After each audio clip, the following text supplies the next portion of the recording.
Մոնգի 3 յութուբյան ալիքի կազմակերպած առաջին հայկական յութուբյան ալիքների մրցանակաբաշխությունը տեղի ունեցավ Երևանի Տաշիր արենայում։ Մոնքի փայլուն լույսերի ներքո կարմիր գորգով մեկը մյուսի հետևից ժամանում էին ոլորտի ամենահայտնի դեմքերը։ Միջոցառման գլխավոր եւ ամենասպասված, չտեսնված, չասված ու չլսված մրցանակաբաշխությունն ուղեկցվում էր շքեղ շոուներով։ Բեմի էներգիան, երաժշտական շոուներն ու հանդիսատեսի արձագանքը տպավորել էր բոլորին։ Հայ շատ ընտիր ամենին, շատ շքեղ ամենին, շատ գեղեցիկ է։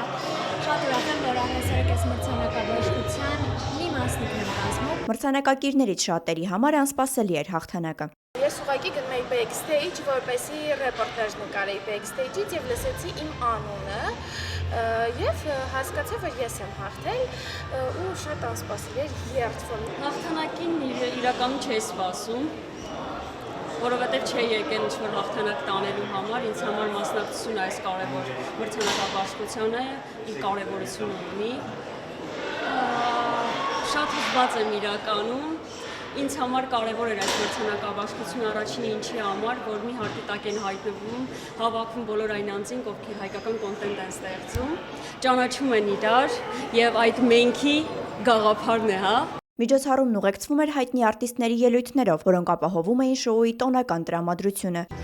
Բարև ձեզ։ Երեկոյի ընթացքում Մոնքի գլխավոր պրոդյուսեր Կարոն Աղդալյանը ներկայացրեց նաև 2026 թվականի սպասվելիք ծրագրերը։